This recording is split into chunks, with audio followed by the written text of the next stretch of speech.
Hello everyone.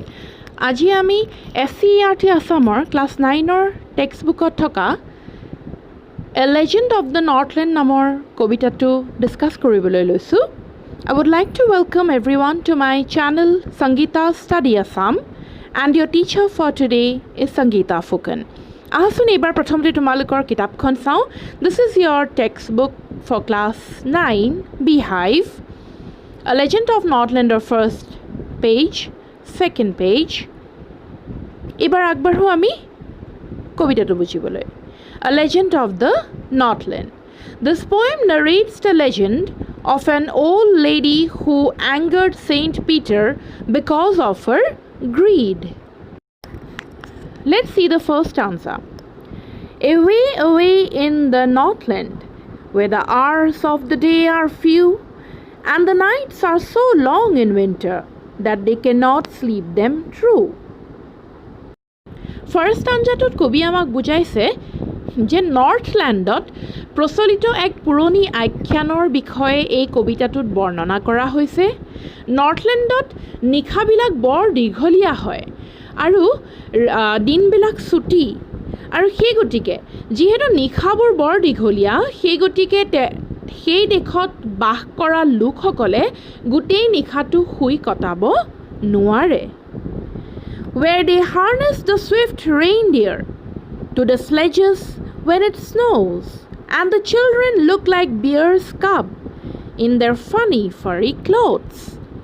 এই stanzaটোৰ জৰিয়তে কবি আমাক বুজাইছে যে সেই নৰ্থলেণ্ডৰ সেই অঞ্চলৰ লোকসকলে তেওঁলোকৰ স্লেজ গাড়ীবোৰ টানিবলৈ হৰিণা ৰেইনডিয়াৰ ব্যৱহাৰ কৰে, আৰু সেই দেশৰ ল'ৰা ছোৱালীবোৰেও দীঘল দীঘল নোম থকা কাপোৰ পিন্ধে, আৰু তেনে কাপোৰ পিন্ধাৰ অৱস্থাত সেই ল'ৰা ছোৱালীবোৰক দেখিবলৈ খুব ফানি, খুব হাঁহি উঠা লাগে আৰু খুব ফাৰি, গোটেই নোমাল নিচিনা লাগে সিহঁতক দেখিবলৈ. ডিফিকাল্ট ৱৰ্ড হাৰ্নেছ মানে হ'ল set of leather straps and metal put round horse's neck and body, ঘোঁৰাৰ লাগাম লগা. আৰু স্লেজ মানে হ'ল বৰফৰ গাড়ী, a cart used on ice. Fury মানে হ'ল নোমেৰে আবৃত্ত কৰা, covered with fur. Now let's see the third stanza. They tell them a curious story. I don't believe this true. And yet you may learn a lesson if I tell you the tale. Tale মানে হ'ল গল্প বা story. কবিতাটোৰ third ষ্টাঞ্জাটোৱে আমাক বুজাইছে যে ডাঙৰ ডাঙৰ ব্যক্তিসকলে বা ডাঙৰ মানুহবিলাকে সৰু সৰু ল'ৰা ছোৱালীবোৰক এটা আমোদজনক আখ্যান দিয়ে. এতিয়া কৈছে যে অৱশ্যে কবিয়ে এই আখ্যানটো সঁচা বুলি মানি নলয়, কিন্তু আখ্যানটোৰ পৰা এটা নীতি শিক্ষা লাভ কৰিব পৰা যায়, যাৰ বাবে কবিয়ে কবিতাটোত ইয়াৰ বৰ্ণনা আমাক কৰিছে. Once when the good Saint Peter lived in the world below and walked about it preaching just as he did, you know. Saint শব্দটোৰ অৰ্থ হ'ল holy person, সাধু ব্যক্তি.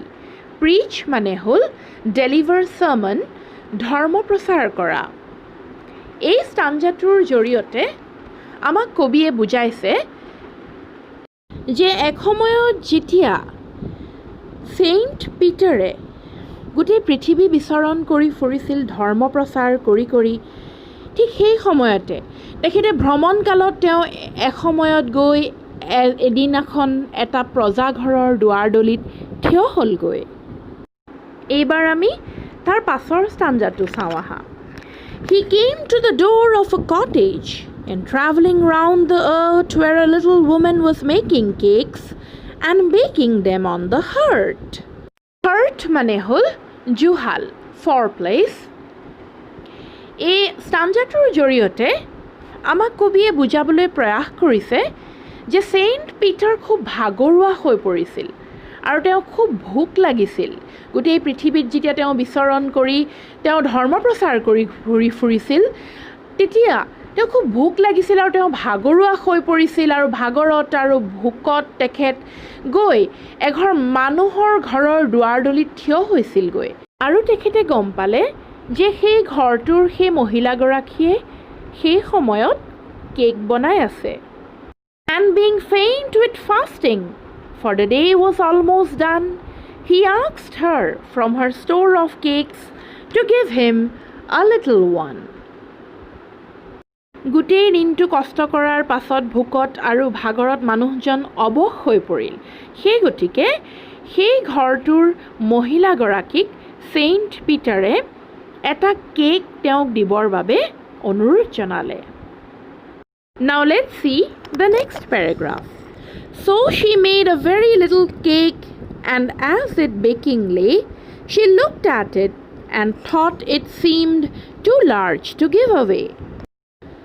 সেই মহিলাগৰাকীয়ে তেতিয়া এটা সৰু কেক বনাই জুহালত দিলে, কিন্তু কেকটো ওলোটাই দিয়াৰ লগে লগে কেকটো ডাঙৰ হৈ যোৱা তাইৰ মনটো সলনি হৈ গ'ল আৰু কেকটো সাধুজনক নিদি তাই নিজৰ বাবে থৈ দিলে।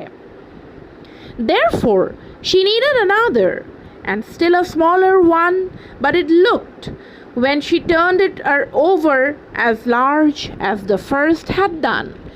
Needed মানে হ'ল আটাগুৰি বা ময়দা এনেকুৱাবিলাক মঠা as flour into dough.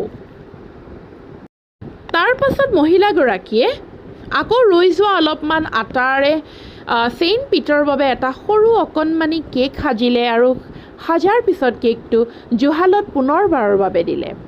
কিন্তু এইটো কেকো তাই ছেইণ্ট পিটাৰৰ বাবে যিহেতু বনাইছিল, বনোৱাৰ পিছত কেকটো তাই যথেষ্ট ডাঙৰ দেখিলে আৰু সেই কেকটো ছেইণ্ট পিটাৰক তাই দিবলৈ মন নগ'লে। Then she took a tiny scrap of dough and rolled it flat and baked it thin as a wafer, but she couldn't part with that. Scrap মানে হ'ল small amount, কম পৰিমাণ, আৰু wafer মানে হ'ল very thin cake or biscuit, এবিধ মুৰমুৰীয়া biscuit নিচিনা। এই ষ্টাঞ্জাটোৱে বুজাইছে যে তাৰপিছত তাই আকৌ এটা কেক বনালে যিটো একদম পাতল, বিস্কুটৰ নিচিনা পাতল কৰি পেলাই তাই এটা কেক বনালে, কিন্তু সেই কেকটো তাই ছেইণ্ট পিটাৰক দিব নোৱাৰিলে। For she said, my cake that seemed too small when I ate of them myself, and yet too large to give away, so she put them on the shelf.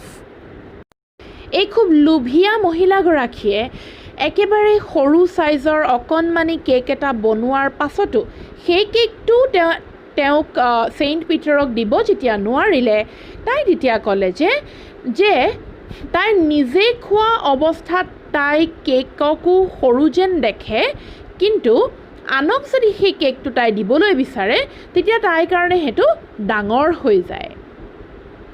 Then good Saint Peter grew angry, for he was hungry and faint, and surely such a woman was enough to provoke a saint.